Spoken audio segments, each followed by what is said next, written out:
రోజు రోజుకి గోల్డ్ రేట్లు పెరుగుతున్నాయి. తాకట్లో ఉన్న బంగారానికి వడ్డీలు పెరుగుతున్నాయని టెన్షన్ పడుతున్నారా? కొమ్మూరి గోల్డ్ వచ్చాక ఆ టెన్షనే పోయింది. కొమ్మూరి గోల్డ్. నమస్తే, దిస్ ఇస్ సౌర్య.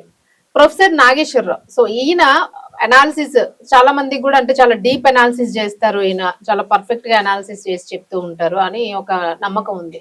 మరి ఈసారి ఆ నమ్మకము ఏ రకంగా యూటర్న్ తీసుకుంది అనేది అయితే మనకి కొంచెం డౌట్ఫుల్ గా అనిపిస్తుంది. ఎందుకంటే ఏదైతే అక్కడ సెంట్రల్ లోన జరిగిన సంభాషణలు ఏవైతే ఉన్నాయో పవన్ కళ్యాణ్ అలాగే నాదెండ్ల వీళ్ళందరూ కూడా మాట్లాడుకునేటప్పుడు జగన్ ని అరెస్ట్ చేయడం గురించి వీళ్ళు అడిగారని, అమిత్ షా దానికి అడ్డం చెప్పారని, ఆయన మాకు చిరకాల మిత్రుడు అని ఇవన్నీ మాట్లాడారని. సో ఇవన్నీ కూడా బయటికి ఎట్లా వచ్చినాయి అసలు? ఎందుకంటే వీళ్ళు చెప్పే అవకాశం ఉండదు.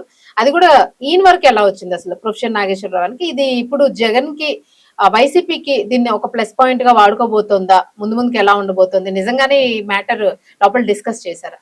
ఇది మనం మాట్లాడదాం. మనతో పాటు బీజేపీ రాష్ట్ర అధికార ప్రతినిధి పెద్దిరెడ్డి రవికిరణ్ గారు ఉన్నారు. సార్ నమస్తే. సార్ నమస్తే మేడం. సూర్య గారు, మీకు రెడ్ టీవీ వీక్షకులందరికీ నమస్కారం అండి. సార్ ఏమనుకోవచ్చు సార్, అంటే నిజంగానంటే ఎప్పటి నుంచో మీ మీద ఒక రూమర్ ఉందంటే, అఫ్ కోర్స్ మీ పార్టీ మీద సెంట్రల్ నుంచి జగన్ కి చాలా మంచి సపోర్ట్ ఉంది, అందుకని ఆయన బెయిల్ మీద ఇన్నాళ్ళు కూడా తిరుగుతూ ఉన్నారు, అరెస్ట్ అవ్వలేదు, అరెస్ట్ అవ్వరు కూడా, ఇంక ముందు భవిష్యత్తులో ఆయన అరెస్ట్ అనేదాన్ని మర్చిపోవచ్చు అని సామాన్య ప్రజల్లో చర్చ జరుగుతుంది. అసలు ఈ అనలిస్టులు, రాజకీయ విశ్లేషకులు వీళ్ళందరినీ పక్కన పెట్టేసేయండి. అయితే ప్రజల్లోనే ఈ ఆలోచన ఉంది అని అంటే మనకి తెలిసిన సామెతే పొగలేందే ఇది రాదు అని చెప్పేసి. సో మీరేమంటారు నిజంగానే? అంటే అక్కడ ఏ డిస్కషన్ నిప్పులేందో పొగరాదు అని మీరేమంటారు? అంటే నిజంగానే ఆ డిస్కషన్ జరిగిందా లోపల? అసలు ఈయన ఎట్లా చెప్పగలిగారు దాన్ని? ఆ లోపలివి బయటకి ఎట్లా వస్తూ ఉన్నాయి అంత? సూర్య గారు, ఈ రోజు జగన్మోహన్ రెడ్డి గారు బెయిల్ పైన ఎప్పటి నుంచి ఉన్నారు బయట? మా ప్రభుత్వం ఎప్పుడు వచ్చింది? 2014. 2014 మీకు అవగాహన ఉంది కదా. 2014 ముందు నుంచే బయట ఉన్నారు. అంటే మా ప్రభుత్వం రాలేదు అప్పుడు. నరేంద్ర మోడీ గారి ప్రభుత్వం లేదు, కాంగ్రెస్ ప్రభుత్వం ఉంది. మరి ఆయన జైల్లో పెట్టిన కాంగ్రెస్ ప్రభుత్వం ఆయన బెయిల్ ఎందుకు ఇచ్చింది? అసలు కాంగ్రెస్ కానీ, బీజేపీ కానీ, కమ్యూనిస్ట్ కానీ, టీడీపీ కానీ బెయిల్ ఇస్తారా? ఇల్లేమన్నా మనకేమైనా అధికారం ఉందా? రాజ్యాంగం ఏమైనా మనకి ఇచ్చిందా? బెయిల్ ఇచ్చి జైల్లో వేయండి, బెయిల్లో పెట్టండి అని చెప్పి ఈ పార్టీలు ఏమైనా చేస్తాయా? జైలు చేసేది కోర్టులు కదా. ఈ రోజు ఆయన బయటకు ఉంటాకి మా పార్టీకి ఏంటి సంబంధం? అసలు నాకు అర్థం కాదు. మా పార్టీకి ఆ కేసు పెట్టింది, లేకపోతే జైల్లో వేసింది, లేకపోతే బెయిల్ ఇచ్చింది, మా పార్టీకి నరేంద్ర మోడీ గారికి ఏంటి సంబంధం?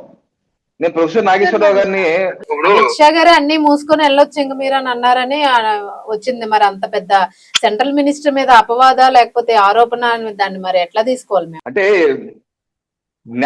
జ్ఞానులు అని ముసుగేసుకుని కొంతమంది తిరుగుతుంటారు. ఇప్పుడు ప్రొఫెసర్ నాగేశ్వరరావు గారు ఆయన ఏమంటాడు? ఆయన నాకు ఎవరో చెప్పారు, విశ్వసనీయ వర్గాలు, పవన్ కళ్యాణ్ గారు, నాదెళ్ల మనోహర్ గారు అమిత్ షా గారి దగ్గరికి వెళ్ళి, బాబు అమిత్ షా బాబు, మీరు జగన్ బాబుని జైల్లో వేసేయండి, లోపల వేసేయంటే ఆయన అబ్బెబ్బే అలా ఎందుకు వేస్తాము, అలా వేయకూడదు కదా, అతను కూడా మనకు పాత మిత్రుడే, మనకి శాశ్వతంగా ఉంటాడు, టీడీపీ నమ్మకం లేదు, అందుకని మనం అతన్ని వేయద్దు అంటే, అలాగే సార్ అని చెప్పి వీళ్ళు వచ్చేసి వీళ్ళ పాలిట్ బ్యూరోలో, జనసేన పాలిట్ బ్యూరోలో, లేకపోతే వాళ్ళ ముఖ్య నాయకుల విశేషాల్లో ఇవన్నీ మాట్లాడుకుని చర్చించుకున్నారని చెప్పి ఆ గొప్ప తెలివితేటలున్న ప్రొఫెసర్ నాగేశ్వరరావు గారు అంటున్నారు. నవ్విపోటాగే ఏమే జోకులా లేదా? నవ్విపోదురుగా నాకేంటి సిగ్గు అన్నట్టుగా ప్రొఫెసర్ నాగేశ్వరరావు గారి లాంటి మేధావని చెప్పుకునే వ్యక్తులు మాట్లాడే మాటలు ఇయ్యండి. అసలు ఒకటి, నరేంద్ర మోడీ గారు అమిత్ షా గారి దగ్గరికి పవన్ కళ్యాణ్ గారు నరేంద్ర మోడీకి ఎందుకు వెళ్తారండి? ఎందుకు వెళ్ళి జైల్లో ఏమని అడుగుతారండి జగన్ని? అసలు ఎందుకు? పవన్ కళ్యాణ్కి ఏం పని? పవన్ జైల్లో వేయించిన పని ఏముంది ఆయనకి? ఆయనకేంటి? ఒకటి రెండు, అమిత్ షా గారు జైల్లో వేయించగలరా? కేసు ఈ కోర్టులో ఉంది కదా, సుప్రీంకోర్టు విచారణ చేస్తుంది కదా, స్పెషల్ కోర్టు ఉంది కదా, ఎంపీ ఎమ్మెల్యేల కోర్టులు ఉన్నాయి కదా, సిబిఐ కోర్టు ఉంది కదా, ఎన్ని కోర్టుల్లో ఉంటే ఆయన మీద డిశ్చార్జ్ పిటిషన్లు అన్ని ఉండి, ఆ డిశ్చార్జ్ పిటిషన్లు అన్ని supreme court direction, Telangana high court direction, ఇన్ని ఇదిగా కింద మీద పడుతుంటే అది అమిత్ షా గారికి ఏంటి సంబంధం? అంత మాత్రం తెలియకుండా పవన్ కళ్యాణ్ గారు వెళ్ళి అడిగేస్తారా? ఏదైనా కొత్త కేసు ఏమైనా ఉందా జగన్మోహన్ రెడ్డి గారి మీద? కొత్తగా సిబిఐ, ఈడీ కేసులు ఏం పెట్టారా? పాత కేసే కదా, కాంగ్రెస్ పార్టీ పెట్టిన కేసే కదా, ఆ టైంలో రిలీజ్ అయినటువంటి బెయిలే కదా. బెయిల్ రద్దు కావాలి అంటే కోర్టులో పిటిషన్ వేయాలి. ఇతను బయటకు వచ్చి సాక్షుల్ని బెదిరిస్తాడని చెప్పేసి కోర్టులో పిటిషన్ వేస్తే అప్పుడు బెయిల్ రద్దు చేస్తారు. అదేమన్నా చేశారు ఎవరన్నా? దాని జడ్జిగా ఏమన్నా అమిత్ షా గారు ఉన్నారా? ఏం మాట్లాడతారు నాకు అర్థం కాదు. ఏం విశ్లేషణ అంటే ఏంటి? 2024 ఎన్నికలకు ముందు ప్రొఫెసర్ నాగేశ్వరరావు గారు ఆయన కొన్ని విషయాల్లో జగన్మోహన్ రెడ్డికి అనుకూలని బయటపెట్టాడు. ఒకటి, ల్యాండ్ టైటిలింగ్ యాక్ట్, ఏ భయంకరమైన చట్టం జగన్మోహన్ రెడ్డి గారు తెచ్చారో దాన్ని సమర్థించడానికి. రెండు, పాస్బుక్ల మీద జగన్మోహన్ రెడ్డి గారి ఫోటో వేయటాన్ని ఆయన సమర్థిస్తూ దానికి లింకప్ చేస్తూ కరోనా సమయంలో కరోనా వ్యాక్సిన్ వేసుకున్న వారికి ఒక సర్టిఫికేట్ ఇచ్చిన కేంద్ర ఫోటో ఉంది కదా, అలా నరేంద్ర మోడీ గారి ఫోటో పెట్టుకున్నప్పుడు పాస్బుక్ల మీద జగన్మోహన్ రెడ్డి గారి ఫోటో ఎందుకు పెట్టుకోవద్దని ఒక పెద్ద గొప్ప వాదన తీసుకొచ్చారు ఆ ప్రొఫెసర్ గారు. చూడండి ఎంత దిక్కుమాలిన వాదన. తాతలు తండ్రులు ఇచ్చిన భూమి, డబ్బులు పెట్టి కొనుక్కున్న భూమి, తరతరాలుగా ఉండే భూమి, ఇది అబ్బసుబ్బ అన్నట్టుగా జగన్మోహన్ రెడ్డి గారి ఫోటో ఎత్తే ఆ మేధావి సమర్థించాడు. ఇది కరోనా సమయంలో నరేంద్ర మోడీ ఫోటో దానికి దీనికి సంబంధం, బోడిగుండుకి మోకాలకి లింక్ పెట్టి సమర్థించుతూ మాట్లాడారు. అంటే ఏంటి, ఈయన జగన్మోహన్ రెడ్డి గారికి వైసీపీ పార్టీకి ఇష్టడు అని చెప్పి ఆ రోజే అర్థమైపోయింది. ఆ రోజు కూటమి ఎన్డీఏగా టీడీపీ, బీజేపీ, జనసేన వెళ్తుంటే దాన్ని తప్పు పట్టిన వ్యక్తి ప్రొఫెసర్ నాగేశ్వరరావు.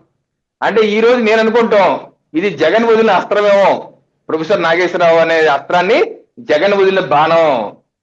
ఏదో రకంగా కూటమిలో చిచ్చు రేపాలి, చిచ్చు రేపి కూటమిలో ఎన్డీఏ కూటమిలో ఉన్నటువంటి పక్షాలని ఒకరినొకరు తిట్టుకునే విధంగా బయటకు వచ్చే విధంగా, తద్వారా వాళ్ళకి శాశ్వతమైన బెనిఫిట్ జరిగి 2029 ఎన్నికల్లో జగన్మోహన్ రెడ్డికి లబ్ధి చేకూరే విధంగా ఇటువంటి దిక్కుమాలిన నిరాధార ఆరోపణలు, కట్టుకథలు మేధావి ముసుగులో చేస్తున్నటువంటి ఒక అర్బన్ నక్సలైట్ గా నేనైతే ఫీల్ అవుతాను.